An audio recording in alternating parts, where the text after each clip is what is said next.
Hello guys, welcome back to the YouTube channel. और आज के इस वीडियो में हम डिस्कस करने जा रहे हैं a complete guide for beginner. अगर आप शेयर मार्केट में आप कहीं पे भी हो, अगर आप सोच रहे हो कि आप स्टार्ट करने वाले हो अगले 1 से 2 महीने में, या फिर आपको थोड़ी बहुत इन्फॉर्मेशन है शेयर मार्केट के रिगार्डिंग, तो मेरा ये मोटिव रहेगा इस वीडियो को देखने के बाद आपकी जितनी भी बेसिक क्वेश्चंस हैं, बेसिक बेसिक चीज़ें हैं जो मतलब शेयर मार्केट के रिगार्डिंग आपकी रहनी चाहिए। आईपीओ क्या रहता है, एनएसई बीएसई क्या रहता है, ठीक है, एक कंपनी रहती है, कंपनी प्रोडक्ट क्या रहते हैं, क्या सर्विसेज रहती हैं कंपनी की। तो बहुत सारी चीज़ें मैं आपको आज डिटेल में डिस्कस करूँगा। आप कैसे एक ट्रेड ले सकते हो, कैसे पंच कर सकते हो, ठीक है। तो बहुत सारी चीज़ें मेरे आज की इस वीडियो में मेरा टोटल पॉइंट रहेगा, आपके बेसिक जो पॉइंट रहते हैं, बेसिक डाउट रहते हैं ना, बहुत सारे क्लियर करने की मैं पूरी कोशिश करूँगा, ठीक है। और मोस्ट ऑफ द पीपल जो ट्रेडिंग स्टार्ट कर देते हैं किसी के कहने पे, किसी के दोस्त की, में उनको कुछ भी पता नहीं होता, बेसिक इन्फॉर्मेशन भी नहीं होती। और बेसिक ना इन्फॉर्मेशन होने के कारण दिक्कत क्या होती है कि वो रहते हैं ना, जो बंदे रहते हैं, ठीक है, तो वो क्या करते हैं कि लॉस बहुत ज़्यादा खा लेते हैं, ठीक है। और वो बिना कुछ सोचे समझे ट्रेड करते हैं, इंट्राडे में भी या फिर लॉन्ग टर्म इन्वेस्टमेंट में भी बिना कुछ चीज़ सोचे समझे स्टॉक्स भी पिक कर लेते हैं। तो वो नहीं करना चाहिए, ठीक है। जब तक हमको बेसिक इन्फॉर्मेशन नहीं होगी ना, तब तक हम कुछ बड़ा नहीं कर पाएंगे, बड़ा अचीव नहीं कर पाएंगे। और जब तक हमारा बेसिक क्लियर नहीं होंगे ना, तो तब तक सर मैं आपको ये बोलता हूँ कि आप कभी भी स्टॉक मार्केट में ना जानो। जिस चीज़ को आप जानते नहीं हो उस चीज़ में पैसे क्यों डालना, ठीक है। If you don't have information related to share market, then why you should buy you will invest in share market, ठीक है। बट आप कुछ दोस्तों के कहने पे, कुछ कंपनियों के कहने पे आप शेयर मार्केट में इन्वेस्टिंग चालू कर देते हो, और वो आपकी जीवन की सबसे बड़ी गलती रहती है, ठीक है। तो उस गलती को अपन को नहीं दोहराना। पहले हमको खुद इन्फॉर्मेशन जितनी हो सकती है उतनी आपको अचीव करना है, ठीक है, जितनी आपकी इन्फॉर्मेशन हो सकती है, ठीक है। पर उस इन्फॉर्मेशन को, राइट इन्फॉर्मेशन, जब तक आपके बेसिक क्लियर नहीं होंगे, एक बिल्डिंग कब शानदार ज़बरदस्त लगती है, अगर बिल्डिंग का बेसिक जो रहते हैं, पिलर जो बेसिक्स रहते हैं, पिलर्स उसके मजबूत होंगे, बेसिक उसकी नींव जितनी ज़्यादा मजबूत होगी, वो बिल्डिंग उतने समय तक, उतनी देर तक चलेगी और उतनी शानदार भी लगेगी।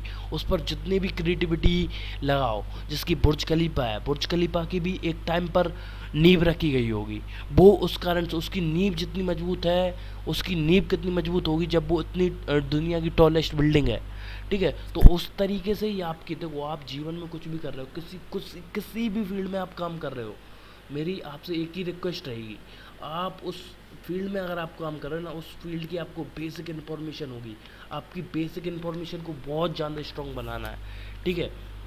तो हम हर एक चीज़ को डिटेल में डिस्कस करेंगे, ठीक है। और डिटेल में डिस्कस करते करते सारी चीज़ों को भी हम एक एक करके काम करते हैं, ठीक है। पहले अब हम कंपनी के बारे में बात कर रहे हैं, जो हम शेयर मार्केट में कंपनियों में पैसे इन्वेस्ट करते हैं, ठीक है।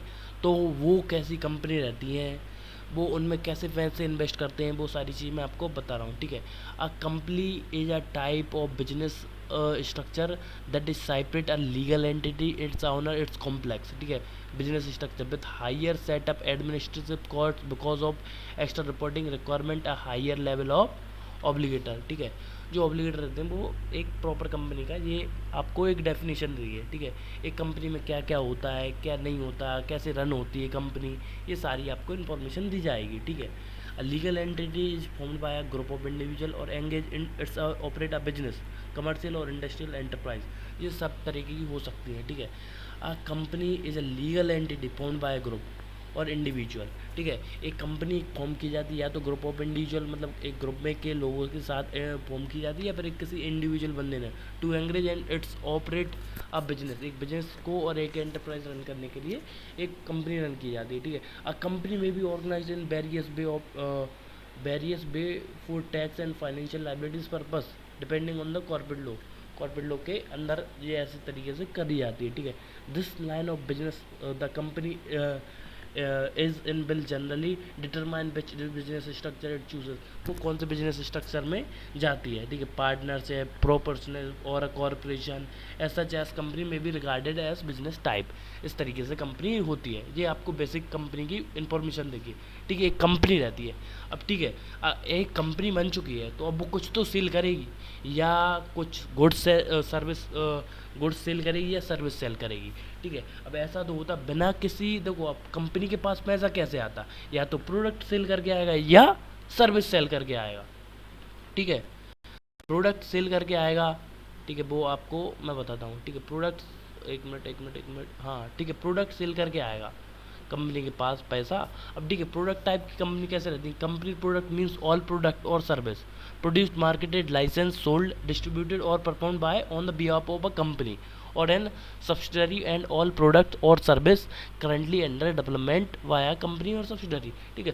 देखो जो भी प्रोडक्ट एक कंपनी के द्वारा रन किए जाते हैं, ठीक है, और सेल किए जाते हैं उस कंपनी के अंडर, वो उस कंपनी की सर्विस और प्रोडक्ट में आ जाता है, ठीक है। A product line repairs to a particular good और service that a company makes and market to customers, ठीक है। एक कंपनी प्रॉपर गुड, जो भी पर्टिकुलर चीज़, गुड और सर्विस जो भी आप पर कंपनी में चल रही, ठीक है। प्रोडक्ट के बारे में हमने बात कर लिया था, कंपनी के बारे में बात कर लिया था, ठीक है। अब प्रोडक्ट बेस्ड कंपनी कौन कौन सी रहती हैं, ठीक है, ठीक है। अब product based company builds product for consumer, customer जो भी रहते हैं उनके लिए प्रॉपर वो प्रोडक्ट बनाती हैं at various level of market sets, ठीक है। वेरियस लेवल प्रोडक्ट बनाती हैं और उनको मार्केट करती हैं, ये प्रोडक्ट बेस्ड कंपनी का काम रहता है। A product is a tangible item that is put on the market for, ठीक है। मार्केट के लिए क्या जाता है, एक्विजिशन, अटेंशन और कंजप्शन, ये तीन चीज़ें मेनली रहती हैं, ठीक है।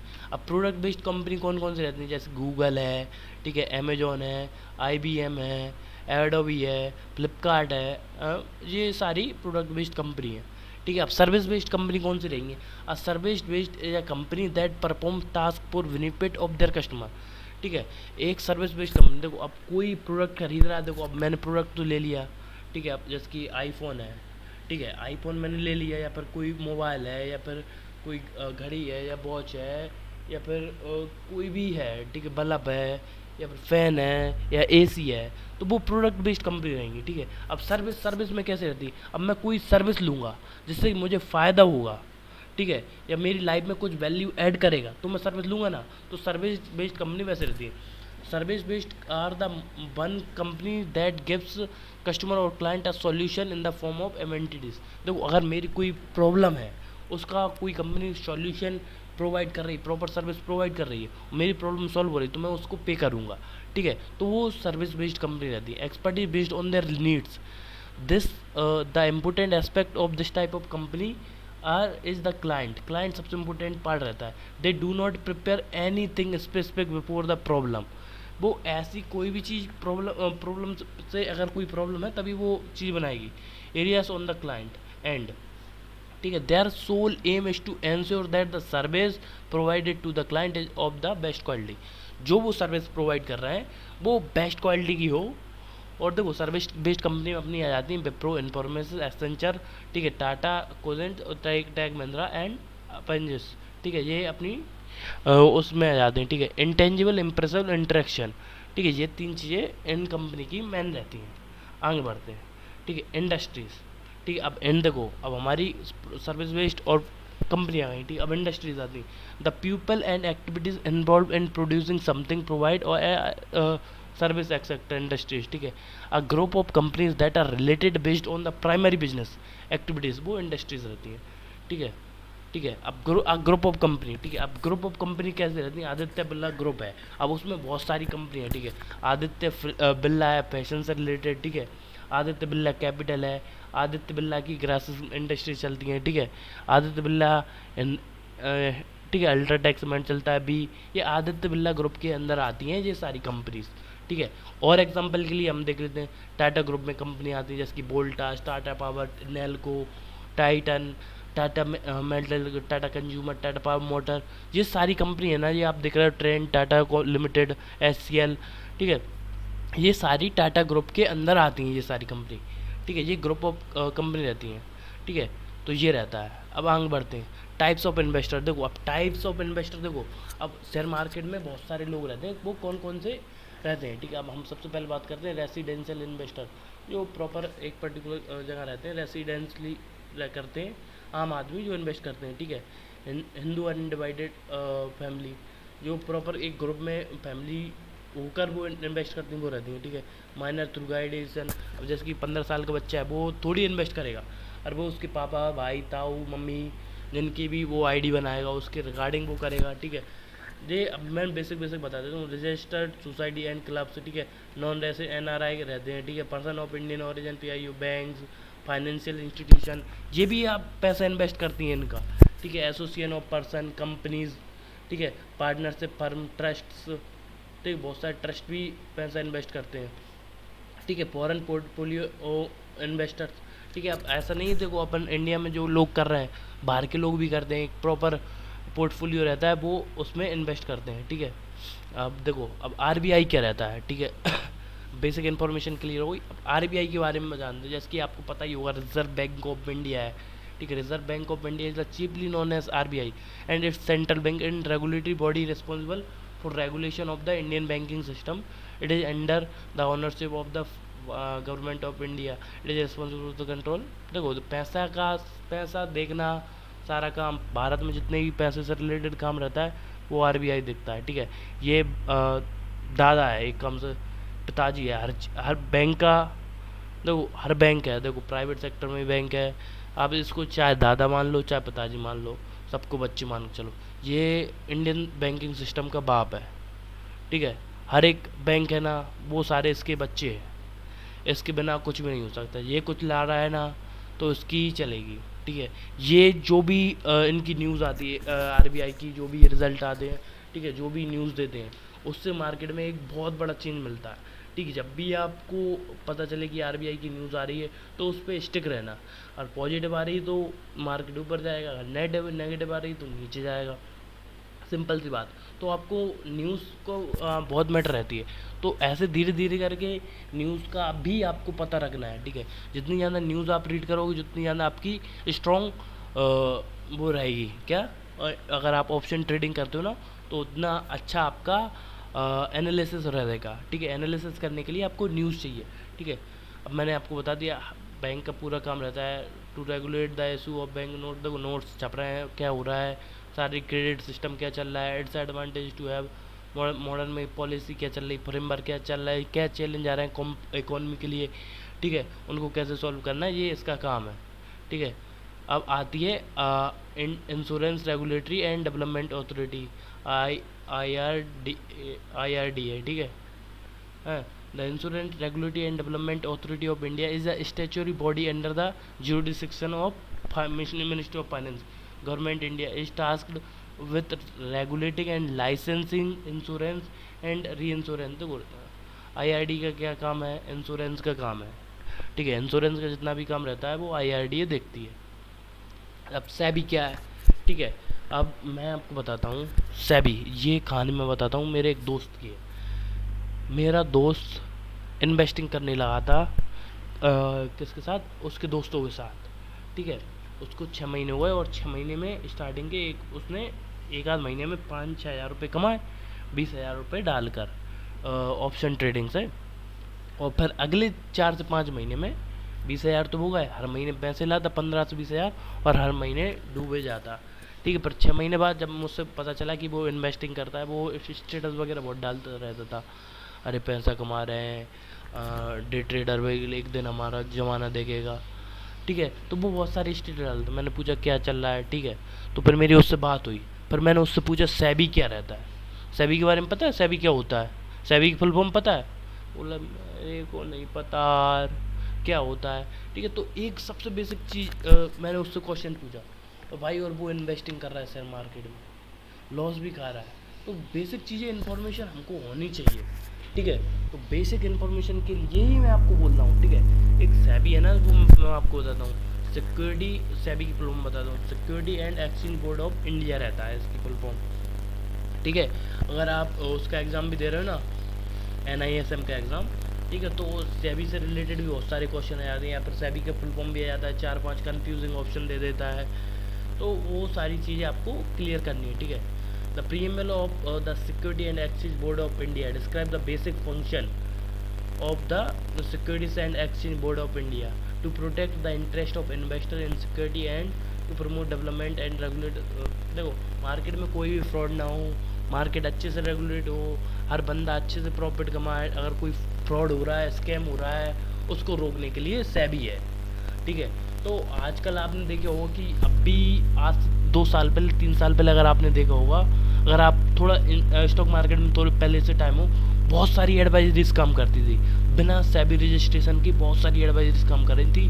डब्बा मार्केट, हाँ, कॉल दे रहे हैं, अरे ये बाय करो, वो बाय करो, ठीक है। तो बहुत सारी चीज़ चलती थी और बहुत बड़े लेवल पे चल रही थी। इंदौर में देख लो आप, मुंबई में देख लो, कर्नाटक में देख लो, हैदराबाद में देख लो, बहुत सारी। एक बिल्डिंग है ना कोई पर्टिकुलर, तो उसमें कम से कम 15-15, 20-20, 30 ऑफिस सिर्फ स्टॉक मार्केट के एडवाइजरीज कंपनी के रहते थे, ठीक है। तो सेबी अपना अभी रूल्स लाई, रेगुलेशन लाई, ठीक है। तो नए रूल्स आए तो बहुत कम, जितनी 90% ऑफ द एडवाइजरीज कंपनी थी ना, वो बिना NISM सर्टिफाइड वो रहते थे ना, क्या बोलते हैं, एनालिस्ट, उनके अंडर में बिना 90%। और हर बंदा उसको थोड़ी बहुत इन्फॉर्मेशन है, आधे को कॉल्स दे रहे हैं, आधे को पुट्स दे रहे हैं और बाय करवा रहे हैं लगातार, ठीक है। तो वो अभी रूल्स आए तो 90% ऑफ जितनी थी सारे ऑफिस बंद हो गए। इंदौर में मैं रहता था, ठीक है, मुंबई में भी मैं रहा, ठीक है। जो स्टॉक मार्केट से रिलेटेड जितनी भी चीज़ थी, तो वो ऑफिस सारे खाली हो गए थे। आसपास में वो ऑफिस अभी भी खाली डले हैं, ठीक है। तो इस बात का मैं बताता हूँ, तो ये चीज़ आपको ध्यान रखना है, ठीक है। आपको जब भी आप किसी कंपनी के साथ काम कर रहे हो तो प्रॉपर देखो कि सेबी रजिस्टर्ड है या नहीं है, और सेबी रजिस्टर्ड है तो कौन एक्सपर्ट है, कैसा क्या है, ठीक है। तो अब हम आते हैं स्टॉक्स के बारे में।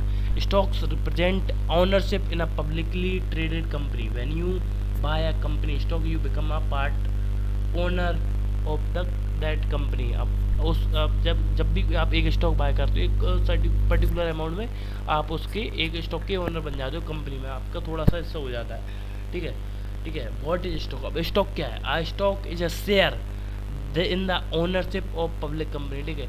एक ओनरशिप रहती है, ठीक है, ओनरशिप का रहता है, एक शेयर रहता है, एक आपका छोटा सा हिस्सा रहेगा 0.006। अगर आप एक शेयर ले रहे हो और आप ज़्यादा शेयर ले रहे हो तो आप पर्टिकुलर कंपनी में इतना आप स्टॉक्स होल्ड करते हो, ठीक है। Stock represent a claim on the company asset and earning, ठीक है। आप जो भी स्टॉक खरीद रहे हो ना, वो रिप्रेजेंट करता है कि आपकी कंपनी में कुछ एसेट्स हैं, ठीक है। और कंपनी का स्टॉक ऊपर जा रहा है तो आपका प्राइस, आपका जो भी स्टॉक का प्राइस है वो बढ़ता जा रहा है, ठीक है। और डिविडेंड वगैरह भी मिलता है, वो उसके बारे में हम आगे बात करेंगे। शेयर सिक्योरिटी, देखो आप स्टॉक से इक्विटी भी बोलते हैं और stock all mean the same thing, ठीक है।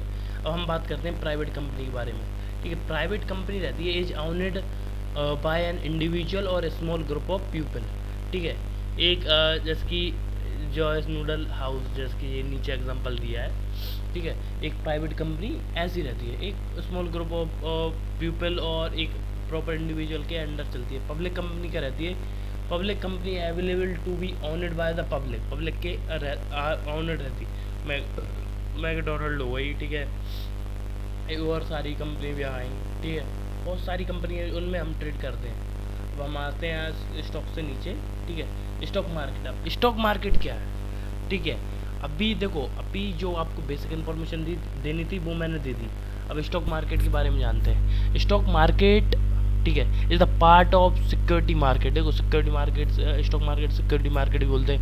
Where equity share are traded among investor, ठीक है। जो शेयर्स हैं ट्रेडर्स के इन्वेस्टर्स के बीच में किए जाते हैं। Once an issuing company has raised a capital through an initial public offer it will seek facilitate the buying और सेलिंग ऑफ द शेयर, ठीक है। एक बार IPO आता है, ठीक है, उसके बाद कंपनी लिस्टेड होती है, ठीक है। IPO में भी आप इन्वेस्ट कर सकते हो, आप कुछ शेयर ले सकते हो, और उसके बाद जो भी रहता है बाइंग सेलिंग वो शेयर मार्केट के अंदर आता है, ठीक है। This is done through the stock market, ये स्टॉक मार्केट थ्रू किया जाता है। There are stock change who have various brokers as their member. देखो बहुत सारे ब्रोकर्स रहते हैं, अभी आप देखते हो आप स्टॉक जीरोधा, ठीक है। Share can be bought and sold stock exchanges, ठीक है। The stock market in simple word become a place where the buyer and sellers of the share securities are available to facilitate the transaction. ठीक है, stock market एक ऐसी जगह है वहाँ पे बायर और सेलर बैठे हैं उन चीज़ों को खरीदने के लिए, कोई कितने में खरीद रहा है, कोई कितने में बेच रहा है, वो सारी चीज़ें रहती हैं। A set of exchange and other venue where share are publicly held companies are bought and sold. ठीक, जो पब्लिकली कंपनी है उनको बाय और सेल किया जाता है। ठीक है। Type of companies that will listed on traded rate. ठीक है, it is a place where share of public listed companies are traded. वहाँ कंपनी को ट्रेड किया जाता है। ठीक है। Listed companies are public companies whose shares are listed और रिकॉग्नाइज स्टॉक एक्सचेंज और फॉर पब्लिक ऑफरिंग किया जाता है। ठीक है। अब टाइप ऑफ कैपिटल मार्केट। ठीक है, मैं आपको इसके बारे में डिटेल में जाने से पहले मैं आपको बोलता हूँ, देखो अगर आपको आवाज़ थोड़ी कम लग रही है, ठीक है, और आप PDF नहीं देखना चाहते तो आप एक काम कीजिए, आप आपकी ईयरफोन यूज़ कीजिए और उसको 1.5x पे लगा के आप मेरी बात को ध्यान से सुनिए। ठीक है। अब देखो टाइप ऑफ कैपिटल मार्केट। ठीक है, अब दो टाइप की मार्केट रहती है, प्राइमरी मार्केट, एक सेकेंडरी मार्केट। ठीक है। अब कैपिटल मार्केट अब जो अपना रहता है शेयर मार्केट रहता है, ठीक है, उसमें प्राइमरी और सेकेंडरी मार्केट रहते हैं। ठीक है। अब इसके आगे हम बात करते हैं। अब प्राइमरी मार्केट में क्या क्या आता है मैं आपको बताता हूँ। प्राइमरी मार्केट में क्या आता है कि देखो, in primary market investor purchase the security directly from the issuer. It is also called the new issue market since these securities are issued for the first time by the company. ठीक है। तो कोई भी company है publicly जा रही है, वो अपने शेयर्स को पब्लिक को सेल करने के लिए इशू करती है। ठीक है। अब जब आप पहली बार आप बाय करोगे ना, आप डायरेक्ट कंपनी से बाय करोगे। ठीक है। The process of expanding the ability of an issuer to raise capital. तो अब कोई भी कंपनी है उसको अपने बिजनेस को या तो एक्सपेंड करती है या फिर कुछ नया इक्विपमेंट बाय करती है, उसके लिए वो अपने शेयर्स को सेल करती है। ठीक है, एक पर्टिकुलर अमाउंट में। Who may not have been associated with the initial stages of the business is also known as going public. Public जाती है कंपनी तब। ठीक है। The issuance of security in the primary market expand और reach of an issuer और and makes long term capital available to the issuer और from a larger number of investor. ठीक है। देखो अब कंपनी जब बड़ा एक्सपेंड कर रही है, तो कंपनी जब लोन नहीं ले सकती, मतलब बहुत सारी कंडीशन रहती हैं। ठीक है। अब कंपनी को बड़े लेवल पे एक्सपेंड करना है, अगर कंपनी इंडिया में है और वो सोच रही कि ऑल ओवर वर्ल्ड एक्सपेंड करे, तो वो अपने शेयर्स को पब्लिक को शेयर करती है। ठीक है। पब्लिक बाय करती है, पब्लिक इन्वेस्ट करती है उसमें, या तो लॉन्ग टर्म के लिए या फिर अभी IPO में इन्वेस्ट कर दिए, 10-15 दिन में उसका ऊपर गया तो सेल कर दिया। ठीक है। तो उस तरीके का रहता है। ठीक है। Following function. ठीक है। बाइडर मार्केट एंड इन्वेस्टर। ठीक है। Transparent pricing mechanism, ownership, diversification, regulatory supervision. ठीक है। इन सब के अंदर ये काम होता है। ठीक है। अब आगे आते हैं हम। ठीक है। IPO। अब IPO क्या होता है? देखो प्राइमरी मार्केट, देखो प्राइमरी मार्केट में हमारे आते हैं companies all sell new stocks and bonds to the public for the first time such as with an initial public offering, जिसको हम IPO बोलते हैं। IPO का फुल फॉर्म रहता है इनिशियल पब्लिक ऑफरिंग। ठीक है। जब कंपनी अपने स्टॉक्स को फर्स्ट टाइम लोगों को शेयर करती है, securities are issued to the member of the public and any eligible to invest can participate the issue. Public issue means that to the initial public हो, जिसके पास पैसा है वो इन्वेस्ट कर सकता है, बट उसमें वो कंपनी डिसाइड करेगी किसको कितने शेयर सेल करने हैं। ठीक है। And initial public offer, IPO is selling to the security to the public primary market. It is the largest source of fund with long और indefinite maturity for the company. An IPO is an important step to the growth of a business or a particular company. It provides a company access to the funds through the public capital market. Okay. ठीक है। The process of offering shares of a private corporation to the public in a new stock issuance for the first time. इसका initial public offering. ठीक है। A initial offer IPO is to selling securities to the public in the primary market. It is the largest source of funds with long and जो हमने ऊपर बात कर ली। देखो IPO एक बहुत बड़ा रोल प्ले करता है कंपनी की ग्रोथ में। ठीक है। अब हम करते हैं public issue with made by only using ASBA. ठीक है। अब कोई भी बाय करता है, कोई भी शेयर बाय कर रहा है IPO के, तो वो एक प्रोसेस रहती है असबा, उसके रिगार्डिंग बाय करता है, ठीक है। एक उनका एसोसिएशन, ठीक है, उसको बात मान के चलते हैं, ठीक है। ASBA application supported by by blocked amount, ठीक है। Facility ASBA is an application and for subscription to an issue containing an authorization to the investor bank to block to application money in the bank account and release funds only on allotment। जब आपका allotment हो जाएगा तो आपको पैसा cut जाएगा, ठीक है। सेबी हैज इंट्रोड्यूस्ड द इसका फुल फॉर्म देखो, असबा का फुल फॉर्म आप याद करके रखो। ये NISM एग्ज़ाम अगर आप तैयार दे रहे हो, उसका एग्ज़ाम की देने की तैयारी कर रहे हो, तो वहाँ पे आपको क्वेश्चन पूछा जा सकता है, ठीक है। SEBI has introduce the use of unified payment interface UPI with the feasibility of blocking fund ASBA facility as a new payment mechanism for retail investor application submitted through intermediaries, ठीक है। आगे बात करते हैं, ठीक है। In book offer investors must place bids for the minimum bid lot specified रहता है बाय एसोरियो the minimum association value adheres by SEBI prescribed 10,000 से 15,000 के रेंज में आप उस पर बिड लगा सकते हो। जो भी आप शेयर खरीद रहे हो उसको बंच में खरीदोगे। Bidding the cut off imply the price of would determine by the bidding process. वो बिडिंग प्रोसेस के द्वारा कराते हो, बंच में शेयर खरीदते हो आप, एक शेयर नहीं खरीद सकते IPO में, ठीक। बंच ऑफ शेयर आप बाय करते हो, ठीक है। सेकेंडरी मार्केट के बारे में हम बात करते हैं। सेकेंडरी मार्केट अब क्या रहता है? सेकेंडरी मार्केट रहता है जिसमें हम ट्रेड करते हैं। Secondary market is where security once issued are bought और सेल्ड। तो वो एक बार कंपनी के इशूड हो गए, अब उसके बाद पब्लिक के पास हो गए, अब वो सेलिंग और बाइंग का काम चलता रहता है। The investment traded in secondary market include security issued in the primary market as well as those were not issued in the primary market such as privately placed debt or equity securities and derivatives of primary securities accredited or traded in the financial intermediate। वही company का, ठीक है। अब functions क्या रहते हैं sir secondary market? क्या देखो, लिक्विडिटी रहती है, प्राइस डिस्कवरी रहती है, लार्ज वॉल्यूम में आप ट्रेड कर सकते हो, रिस्क मैनेजमेंट सिस्टम रहता है, स्टॉक एक्सचेंज इन्वॉल्व रहते हैं, ठीक है। पेमेंट और डिलीवरी ऑब्लिगेशन रहता है, आप कैसा पेमेंट करके डिलीवरी कैसे लेना चाहते हो, ठीक है। अब देखो सेकेंडरी मार्केट क्या रहता है? Company sell to investor, investor sell to all investor, investor sell to investor, ठीक है। आप कहीं पे भी बात कर, कंपनी ने से पहले इनिशियल पब्लिक को प्राइमरी मार्केट से तो उसको भेज दिया इन्वेस्टर, अब इन्वेस्टर को सेल करेगा, वो रहेगा secondary market. When a large volume of trade happen on a stock exchange it makes the very liquid, efficient or low cost. However, the systematic risk also increase. Default by a trading member can have disastrous and catastrophic impact on the other long term of exchange risk management system on the stock exchange। अब देखो वो आपके ऊपर रहेगा। देखो अगर आप कोई कंपनी के शेयर बाय कर रहे हो और वो कंपनी एकदम नीचे चली गई, आपने बड़े अमाउंट में कर लिया, एक डिजास्टर रिस्क रह सकती है आपके लिए, ये सारी चीज़ें। अब स्टॉक एक्सचेंज के बारे में बात करते हैं, ठीक है। मार्केट स्ट्रक्चर देखो, the core component of any secondary market is to stock exchange. The stock exchange provides a platform for the investor to buy or sell securities from each other and organised regulated manner, ठीक है।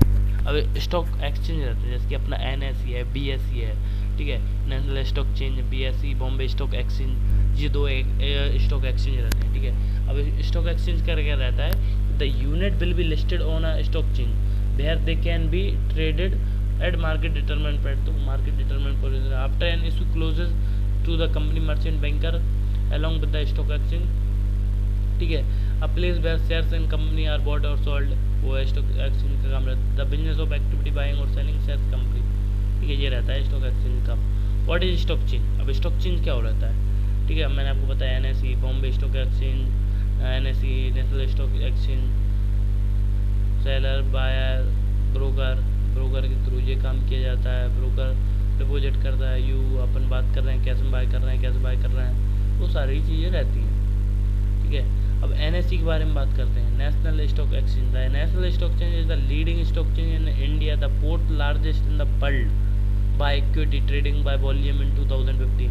NSE was the first exchange in India implement electronic or screen based trading, it began operation in 1994 में किया था। It ranked as the largest stock exchange in India in terms of the total volume. ये रहता है ठीक है 1995। ठीक है the Nifty 50 is a benchmark Indian stock market index that represent weighted average of 50 company. देखो निफ्टी 50 रहती है इंडिया की टॉप 50 कंपनी है, उनका वॉल्यूम ट्रेड किया जाता है निफ्टी 50 में। ठीक है एक इंडेक्स है अपना। ठीक है national stock exchange is one of the 2 main stocks indexes used in India. ठीक है बैंक निफ्टी के बाद निफ्टी रहता है। ठीक बॉम्बे स्टॉक एक्सचेंज में क्या रहता है कि बॉम्बे स्टॉक जे 1875 में स्टेब्लिश हुआ था। 1874 में कुछ हुआ था, 1875 इसमें लिखा है एस्टेब्लिश 1875 में होता है। Dislocated in the Dalal street Mumbai में। ठीक है Sensex is the index for the Bombay stock exchange. ठीक है Nifty is the index for national stock exchange. हाँ ठीक है NSE is the biggest stock exchange with while BSE Asia is the Asia का oldest stock exchange है बीएसई, और NSE है जो बिगेस्ट स्टॉक एक्सचेंज है इंडिया में। ठीक है दो चीज़ आप क्लियर हुई। अब नीचे आते हैं, अब तो बाकी चीज़ें आपको क्लियर हो जाएंगी। जो बेसिक इन्फॉर्मेशन थी आपको मैंने क्लियर कर दी है। सेलर और बायर का क्लियर करना है। ठीक है डिपोजिटर कौन से रहते हैं in order to for security market eligible to trade secondary market it should be held get the security admitted to the depositor where they are held as the electronic entries against investor names without any paper certificate। वो दो चीज़ें रहती हैं जिसको भी आपको रहना दिखे। NSDL रहती है national security depository LTD limited. ये क्या मतलब जो भी ट्रांजेक्शन हो रहा है ना उनको देखती रहती है। सेंट्रल डिपोजिट CDSL रहता है। NSDL का भी IPO आने वाला है। अगर आपने इन्वेस्ट नहीं किया आप उसमें इन्वेस्ट किए IPO में लिए, क्योंकि ये अगले 5 से 10 साल में IPO रॉकेट आसमान छूने वाला है, क्योंकि शेयर मार्केट इंडिया में बहुत तेज़ी से बढ़ने वाला है। और अभी 3% ही लोग शेयर मार्केट में इन्वेस्ट कर रहे हैं और इंडिया में बहुत ज़्यादा इन्वेस्ट करने वाले हैं, क्योंकि इंडिया का यूथ जाग रहा है। सोते सो रहा था, अभी जाग रहा है, अभी इन्वेस्ट करना सीख रहा है, तो वो सारी चीज़ चल रही है। तो NSDL का भी IPO आया, उसमें आप इन्वेस्ट कर सकते हो।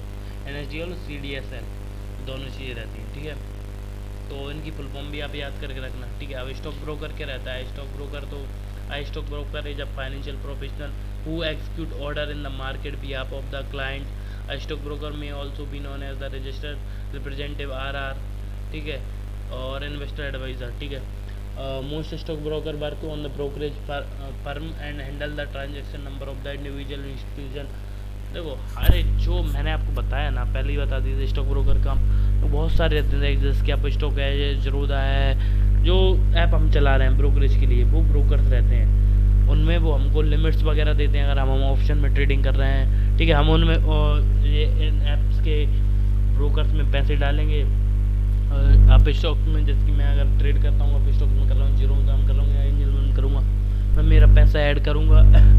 पैसा ऐड करने के बाद मैं जो भी कंपनी के शेयर खरीदना चाहता हूँ लॉन्ग टर्म में, लिक्विड में या फिर ऑप्शन में, ठीक है ट्रेडिंग करना चाहता हूँ, तो वो सही मैं कर सकता हूँ अरे उनको ब्रोकर के थ्रू। ठीक है मार्केट सेगमेंट कौन कौन से रहते हैं। ठीक है इक्विटी और कैश रहता है।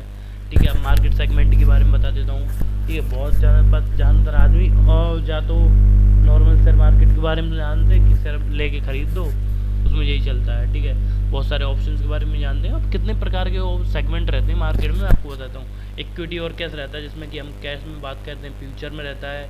ठीक है मंथली एक्सपायरी रहती है फ्यूचर की, ऑप्शंस रहता है, वीकली एक्सपायरी रहती है, कमोडिटी रेज रहती है और फॉरेक्स रहता है। ठीक है अब देखिए स्टॉक मार्केट सेगमेंट देखो equity, derivatives, future, option, commodities, forex. ठीक है फॉरेक्स के बारे में भी हम बात करेंगे बट कैश मार्केट के बारे में बात करते हैं। ठीक है when a company issues shares to the investor in return money, these shares are called equities. The equity meaning in share market is nothing but these shares which investor can buy or sell। ठीक है equity में क्या रहता है कि जो cash market रहता है ना उसमें हम पर्टिकुलर शेयर रहता है, वो शेयर की जैसे कि 1000 रुपये प्राइस है ना तो उसकी 1000 रुपये ही प्राइस है, वो इक्विटी में है। ठीक है और आज से 10 साल बाद वो शेयर 2000 रुपये का होता है, 1500 का होता है, तो वो मैंने 1000 रुपये का शेयर बाय किया, उसकी 1500 प्राइस होगी और उसका कुछ डिविडेंड आता है ईयरली बेसिस पे, तो डिविडेंड मेरा लेगा। Cash trading involve buying securities with the help of money instead of depending on margin. इसमें मार्जिन कोई नहीं रहता on borrowed capital. Apart from demat account one will also require authorise broker who will place investor trading request on the stock chain. Buy करने के लिए हमको broker का काम करना पड़ेगा, वो ब्रोकर से करना पड़ेगा। हम कौन से ब्रोकर से बाय कर रहे हैं, आप स्टॉक से बाय कर रहे हैं या फिर उससे बाय कर रहे हैं, एंजल वन से, ठीक है। ट्रेडिंग टाइप्स इंट्राडे रहती है और पोजिशनल रहती है, ठीक है। कैरेक्टराइज ऑफ कैश मार्केट, ठीक है। कैरेक्टर हम कैश मार्केट में क्या क्या कर सकते हैं, बाय और होल्ड कर सकते हैं फॉर लॉन्ग टर्म, ठीक है। इंट्राडे बाय और सेल कर सकते हैं। लिमिट हाई रहती है, फिजिकल होल्डिंग रहती है और इसकी कोई एक्सपायरी नहीं रहती और हम कैश मार्केट में इन्वेस्ट कर रहे हैं पैसे, ठीक है। इसको कंप्लीट करने के बाद हम आते हैं इसके बाद ऑप्शन फ्यूचर मार्केट के बारे में, ठीक है। फ्यूचर मार्केट में क्या रहता है, future are a type of derivative रहता है। हिंदी में इसको वायदा बोलते हैं, वायदा और ऑप्शन रहता है फ्यूचर रहता है। Future are a type of derivative contract agreement to buy और sell specific security future. Future में हम जो भी बाय करने वाले हैं, फ्यूचर में मार्केट ऊपर जाने वाला है, नीचे जाने वाला है, उस तरीके से हम बाय सेल करते हैं। जो हमारी कैलकुलेशन रहती है, जो हमारे एनालिस्ट, अगर हमारा एनालिस्ट कह रहा है कि मार्केट ऊपर जाने वाला है तो हम बाय करेंगे ऊपर के लिए, ठीक है। और मार्केट नीचे जा रहा है तो हम उसको सेल करेंगे, ठीक है। Derivative financial contract that obligate parties to buy और sell an asset on the predetermined future and date price.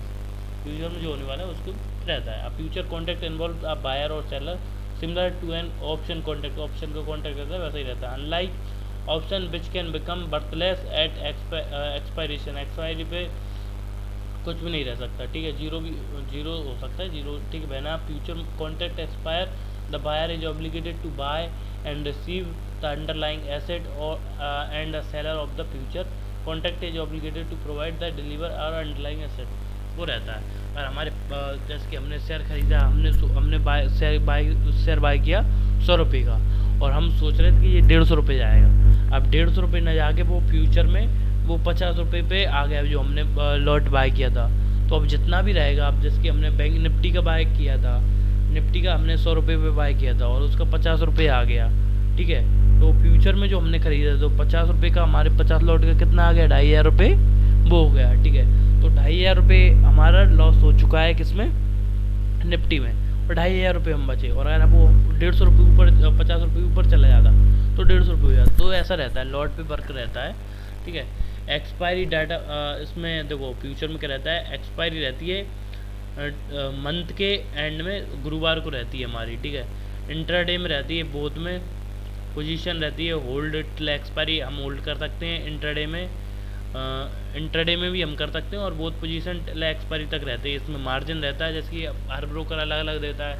चाहे अगर आप अगर आपके पास 20,000 रुपये है तो ब्रोकर आपको मार्जिन दे देगा 4 से 5 गुना, यानी कि 70-80 हज़ार रुपये, लाख रुपए कैपिटल तक आप इन्वेस्ट कर सकते हो, जो आपको ब्रोकरेज देगा, समझ रहे ना। वो आपको मार्जिन दे देगा, लिमिट दे देगा एक। फिजिकल होल्डिंग नॉट पॉसिबल है, इसमें फिजिकल होल्डिंग नहीं रहती, रिस्क बहुत कम रहती है, एवरेज और हेजिंग की जा सकती है। स्टॉक ऑप्शन के बारे में रहते हैं, कॉल ऑप्शन, पुट ऑप्शन।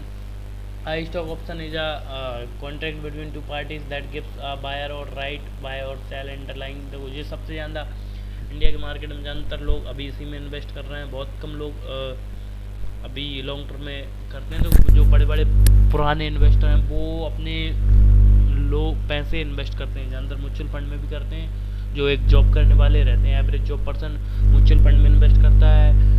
जो बड़े पैसे वाले होते हैं, जो बड़े टाइम से शेयर मार्केट में, वो लॉन्ग टर्म भी बाय करते हैं और ऑप्शन में वो काम करते हैं, बट उतना लिमिटेड नहीं करते, अपनी कैपिटल का रिगार्डिंग वो करते हैं। और इसमें भी बहुत बड़े प्लेयर्स रहते हैं जो गेम चेंज कर देते हैं। ग्रुप वो जो बड़े प्लेयर्स रहते हैं ना, वो 25,000 करोड़, यानी वो एक मिनिमम एंट्री पॉइंट रहता है 25,000 करोड़, ठीक है। और 5,000 करोड़ भी एक उनके ग्रुप में ज्वाइन करने के लिए इतना अमाउंट तो होना चाहिए जब वो सेलिंग और बाइंग करते हैं, ठीक है। एक ग्रुप में काम करते हैं वो, ठीक है। और एक ग्रुप में काम करके वो मार्केट का पूरा तख्ता पलट कर देते हैं, ठीक है। वो चार्ट बनाते हैं जो बड़े प्लेयर्स रहते हैं। ये तो मैंने बहुत डीप में बता दिया, वो आपको बाद में बताऊंगा फिर कभी मैं, ठीक है। देखो अब ऑप्शन में क्या रहता है कि दो तरीके के ऑप्शन रहते हैं। प्रीमियम पे बाय करते हैं, seller of the stock option is called an option writer where the seller is paid a premium from the contract purchase by the buyer, ठीक है। एक हम प्रीमियम पे बाय करते हैं, जो प्रीमियम हमको मिलता है, उसमें कॉल ऑप्शन पुट ऑप्शन रहते हैं। ठीक है। तो ये सारी चीज़ें रहती हैं। उसके बाद ऑप्शन में क्या रहता है कि call types of option, call option रहते हैं, पुट ऑप्शन रहते हैं, अमेरिकन ऑप्शन, देखो अमेरिकन ऑप्शन और यूरोपियन ऑप्शन क्या रहते हैं। देखो कॉल ऑप्शन क्या रहता है कि the right without the obligation buy an asset, ठीक है। Put option the right without the obligation to sell an opposite. Call option रहता है बाय करने के लिए, अगर मार्केट ऊपर जा रहा है तो हम बाय करेंगे, ठीक है। मार्केट नीचे जा रहा है तो हम क्या करेंगे, सेल करेंगे, ठीक है। अमेरिकन ऑप्शन अलग रहता है, वो एक्सपायरी के अकॉर्डिंग टाइम करके अपना एक्सपायरी सेट कर सकते हैं। यूरोपियन मार्केट में क्या रहता है कि which can be expired only on expiry, expiry की भी रहता है, ठीक है। कॉल ऑप्शन और पुट ऑप्शन बताई दिए मैंने आपको। पुट ऑप्शन में प्रॉफिट जब होगा जब मार्केट नीचे करेगा, ठीक है। कॉल ऑप्शन में प्रॉफिट कब होगा, जब मार्केट ऊपर जाएगा। स्ट्राइक प्राइस क्या रहती है, स्ट्राइक प्राइस वो रहती है, strike price option come with an pre determined price called a strike price. The strike price is the price at which you contract to buy or sell particular stock. For example, the stock nifty is quoting 16,000, तो वो आपको दिख रहा होगा। You are expecting 5% increase in share, ठीक है। Then you need to buy HUBR call option with a strike 16,000 और 16,500, ठीक है। आप अब स्ट्राइक प्राइस क्या रहती है, देखो अब आपको लग रहा है कि 16,000 की आपकी एक वो ले रहे हैं, ठीक है। और आपको लग रहा है कि मार्केट ऊपर जाएगा तो 16,500 की आप कॉल ऑप्शन बाय करोगे, ठीक है। और आपको लग रहा है कि मार्केट नीचे जा रहा है तो 15,800 15,900 आप बाय करोगे, जो स्ट्राइक प्राइस पे बाय करोगे वो स्ट्राइक प्राइस रहती है। तो स्ट्राइक प्राइस रहती है, देखो जैसे कि आपको 16,000 है मार्केट, अब 16,000 से आपको नीचे जा रहा है ना, ठीक है। तो वो आप नीचे बाय करोगे, पुट बाय करोगे। और 16,000 से ऊपर जा रहा है तो ऊपर जैसे 16,200 बाय कर रहे हो तो वो स्ट्राइक प्राइस रहेगी आपकी, ठीक है। ऑप्शन प्रीमियम क्या रहता है, option premium is the price by paid by the buyer of the option to seller of the option.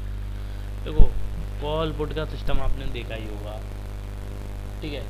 Option premium क्या रहता है कि इंट्रिंसिक वैल्यू रहती है इसमें, price of the underlying asset strike the price of the contract, ठीक है। अब एक्सपायरी क्या रहती है, जैसे कि अब तो हर डे हर दिन एक नई एक्सपायरी है, अब तो ऐसा सिस्टम बना दिया, सोमवार मंगल बुध गुरु हर दिन एक्सपायरी है, ठीक है। इसमें देखो दो चीज़ें रहती है, एक इंट्रिंसिक वैल्यू एक टाइम वैल्यू, ये दो ऑप्शन की रहती है। देखो अगर आपने जो प्रीमियम आज बाय किया, जैसे कि मान के चलो सोमवार को आपने बाय किया, उस प्रीमियम की वैल्यू घटती जाएगी, जैसे जैसे टाइम निकलते जाएगा प्रीमियम गलते जाएगा, ठीक है। तो वो रहता है, जैसे कि अगर आपकी आज प्रीमियम की वैल्यू की 300 रुपये पे आपने खरीदा है बैंक निफ्टी का, ठीक है। और आज आपका टारगेट है 370 का, आज अगर 370 का टारगेट नहीं आया ना तो अब ये मान के चलो आपका कुछ डायल्यूशन एक्स क्या रहता है डेल्टा करके वो रहेगा, एक माइनस हो जाएगा, ठीक है। तो अब वो 300 रुपये का प्रीमियम है ना वो गल जाएगा आपका, ठीक। भले ही वो 300 नहीं रहा, भले ही वो आपको 300 दिख रहा हो, बट वो मैन में है ना वो उतना नहीं रहा, वो 280। अब जैसे कि अगर आपका 370 कल टारगेट था, ठीक है, और आज अगले दिन आपका आ गया वो 280, ठीक है। तो अब आपका अगले दिन का टारगेट 370 नहीं होना चाहिए, अगर अगले दिन का आपका फर्स्ट टारगेट रहेगा ना वो रहेगा आपका कितना 280। अगर 70 टारगेट बेस 70 पॉइंट आप बेस लेके चल रहे हो तो 70 पॉइंट में आप कुछ माइनस कर चलो 280 आपका वो है, अभी 280 आपकी जो प्रीमियम की वैल्यू रह चुकी है, तो 280 तो आप उसको लेके चलो, 330 आपका टारगेट लेके चलो फर्स्ट टारगेट, तो उस तरीके से चलो, प्रीमियम गलता है, ठीक है। तो अगर आपको लगता है इंटरडे में कोई पोजीशन शॉर्टेड मिल रही है तो उसको ले लो, ठीक है। और अगर आपको BTST खेलना पसंद है और आपको अच्छी खासी नॉलेज है, आपकी एनालिसिस रिसर्च बहुत तगड़ी है, तो ही BTST पोजीशन लो, नहीं तो सट्टा मत खेलो। सट्टा बहुत बेकार रहता है, अगर आप इसको सट्टे की तरह खेलोगे कि आपको हाँ आपके दोस्त ने बोल दिया भाई कल मार्केट ऊपर जाएगा ले ले, और आपने ले लिए 10 लॉट 20 लॉट जो भी ले लिए, सर कहते हैं पुट ले लिए, अब अगर मार्केट ऊपर जाने वाला है, आप बोले ऊपर मार्केट जाने वाला है तो ले ले 10 लॉट, आपने BTST में ले लिए 3 बजे 10 लॉट, और अगले दिन मार्केट नीचे खुल गया गया टाटा बाय बाय खेल खत्म। तो उस तरीके से नहीं लेना, जो भी आपको पोजीशन लेनी है ना अपने रिसर्च के दम पर लेनी है, ठीक है। टाइम वैल्यू क्या रहता है, टाइम रिमेनिंग अंटिल एक्सपायरेशन, देखो अपनी टाइम की वैल्यू रहती है, रिस्क फ्री इंटरेस्ट रेट्स, ठीक है। Dividend rate of underlying asset, volatility रहती है अंडरलाइंग एसेट, ये सारी इंट्रिंसिक वैल्यू और टाइम वैल्यू ये आप जानती होगे। फ्यूचर मार्केट का मैंने आपको बता ही दिया था, और कुछ नीचे है क्या फ्यूचर मार्केट के बाद, और कुछ है क्या?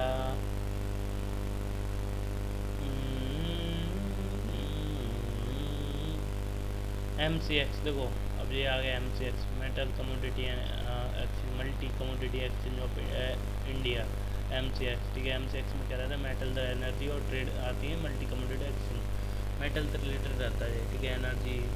ठीक है, अब MCX बुलियन, गोल्ड, सिल्वर। ठीक है, एक बुलियन रहता है ना, बुलियन और देखो, बुलियन और लॉट साइज में आपको गोल्ड मैक्स रहता है ना, वो 100 का रहता है, गोल्ड में नहीं रहता है, वो 110 का लॉट रहता है। सिल्वर रहता है ना, वो 30 का लॉट रहता है, सिल्वर में नहीं रहता है, वो 5 का लॉट रहता है। सिल्वर माइक्रा का 1 रुपये का 1 का लॉट रहता है। आप इसको देख लो, metal, copper, zinc, lead, aluminium, nickel. ठीक है, मेटल का ठीक है, कॉपर का साइज़ रहता है 2500 का, जिंक का रहता है 5000 का, लीड का रहता है 5000 का, एल्यूमिनियम का 5000 का रहता है, और निकल का 1500 का रहता है। ठीक है, एनर्जी, क्रूड ऑयल। ठीक है, क्रूड ऑयल में अगर आप ट्रेड करते हो, क्रूड ऑयल का 100 का रहता है, वो क्रूड ऑयल मिनी का 10 का रहता है, नेचुरल गैस का 1250 का लॉट साइज रहता है। अब इसके नीचे और क्या आते हैं, मार्केट कैप दिया गया है, इसका कोई मतलब नहीं है अभी अपन को। और कुछ नीचे है क्या, top pharma stock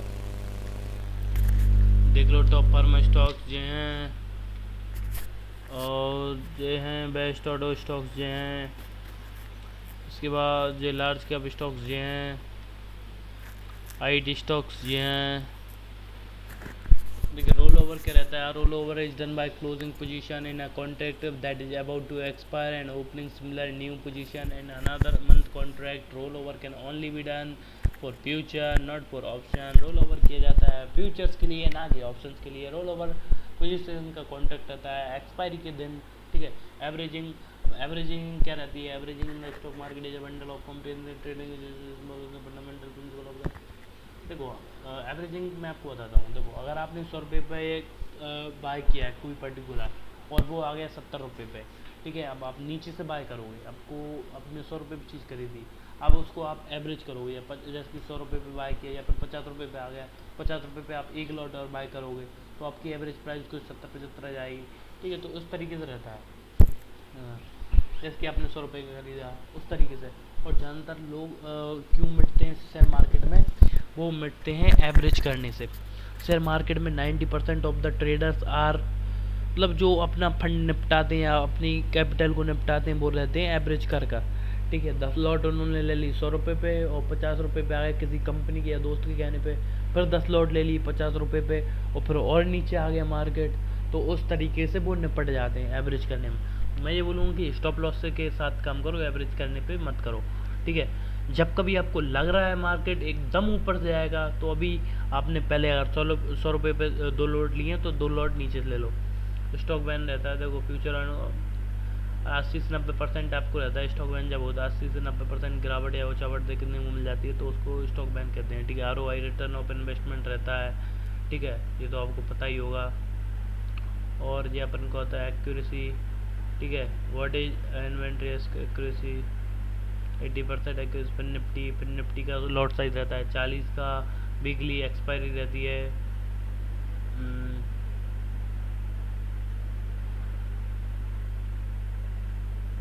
cash product के बारे में मैंने आपको पहले ही बता दिया।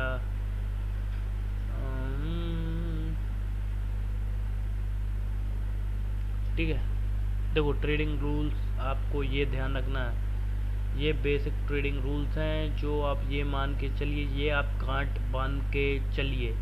ठीक है, do not trade without a stop loss और ट्रेड ऑर्डर।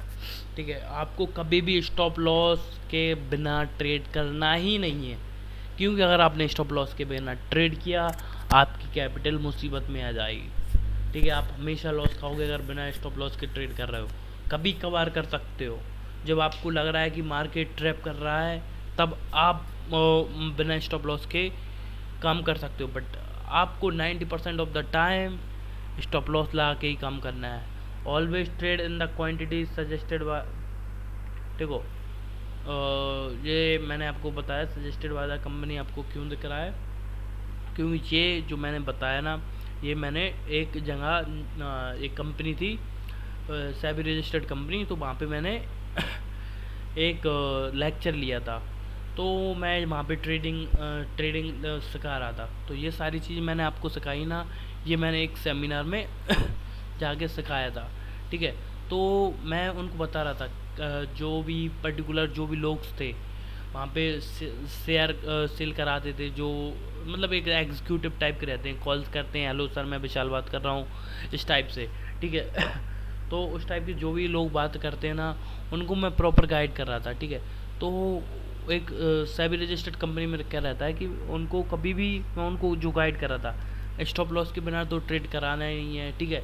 अगर आपको आपका जो भी मैनेजर है या कंपनी सजेस्ट कर रही है या फिर आपका टीम लीडर सजेस्ट कर रहा है, तो उसके रिगार्डिंग करनी है, ठीक है।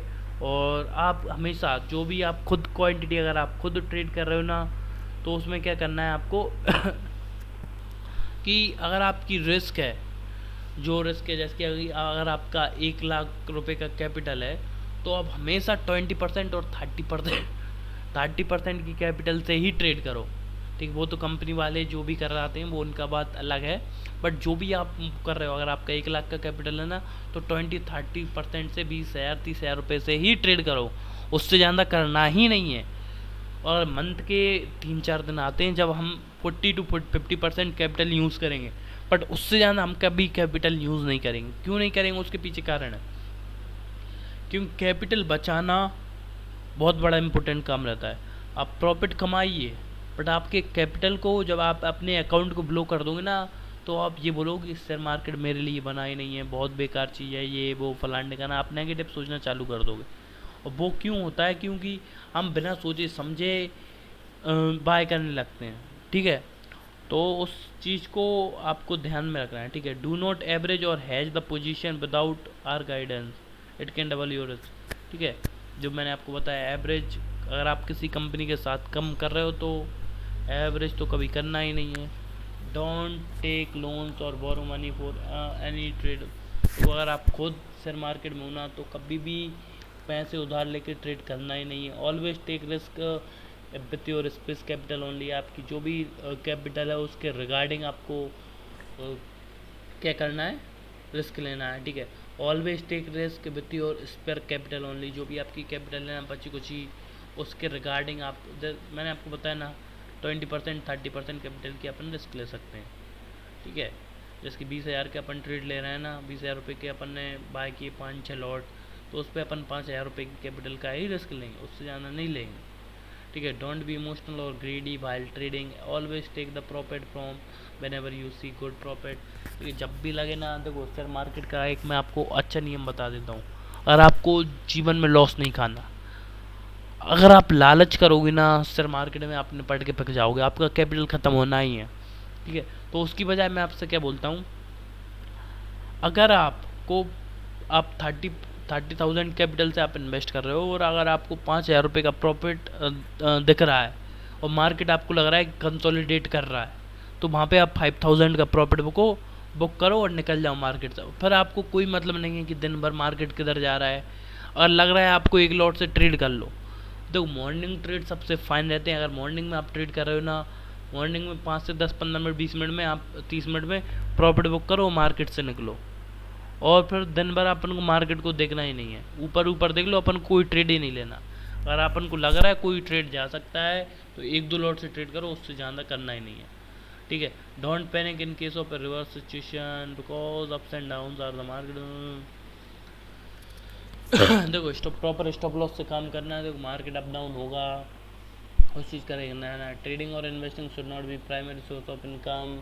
Stock market, trading, investment are subject to market risk, so don't depend on this earning, ठीक है। तो एक मैं आपको बताता हूँ, देखो अगर आप शेयर मार्केट में फुल टाइम ट्रेडिंग करना चाहते हो ना, तो उससे पहले मैं आपको बताना चाहता हूँ कि अगर कम से कम आप 1 साल का कैपिटल, 1 साल की कम से कम आप उतना इनकम आप अलग से, आपको किसी भी सिचुएशन हो जाए, 1 लाख का 1 लाख से 5 लाख के अकॉर्डिंग अगले 6 महीने से 1 साल का एक्सपेंस क्या कितना होने वाला है आपका, उस एक्सपेंस को एक आप आपके अलग सेविंग अकाउंट में रख दो, जो आप ट्रेडिंग के लिए यूज़ नहीं करोगे, वो सिर्फ आप आपके खर्चे पानी के लिए, जो भी आपकी डेली बेसिस की क्या रहेगी, जो नीड रहेगी, आपका घर का सामान आएगा, राशन आएगा, खाना पीना आएगा, तो उन चीज़ों पे वो रहेगा, उन चीज़ों पे वो पैसा आप इन्वेस्ट वो यूज़ करोगे। वो 1 लाख 2 लाख 5 लाख रुपए जो भी आपके खर्चे में, अगर 10,000 रुपये हैं तो 10,000 मंथली है, 10,000 आपका मंथली खर्चा आता है, तो 1,20,000 आप रुपये लेके चलो, ठीक है। और आपका 20,000 आता है तो 2,40,000 लेके चलो। आपका अगर मंथली खर्चा 50,000 रुपये है तो उसके रिगार्डिंग आप लेके चलो, ठीक है। तो उतना खर्चा आपको सेविंग अकाउंट में 5 से 10 लाख, अगर आपको 50,000 रुपये है ना, 5-10 लाख रुपये आपका पहले सेविंग अकाउंट में वो रहना चाहिए, ठीक है। पर सेकेंड कि वो अमाउंट अलग रहना चाहिए और आपका ट्रेडिंग अमाउंट रहता है, जैसे कि 1 लाख रुपये है, 20,000 रुपये, 50,000 रुपये है, वो आपका अमाउंट अलग रहेगा, जो सिर्फ आप ट्रेडिंग के लिए यूज़ करोगे। वो आपका खर्चे पानी का है ना, अगर आप फुल टाइम ट्रेडिंग करना चाहते हो 1 साल के लिए, वो अलग अमाउंट रहेगा। तो दोस्तों आज के लिए मैं आपको यही बताता हूँ कि जो भी आपने सीखा हो आप मुझे बताइए। आप सबसे मिलते हैं अगली वीडियो में, तब तक के लिए अलविदा, जय हिंद, वंदे मातरम।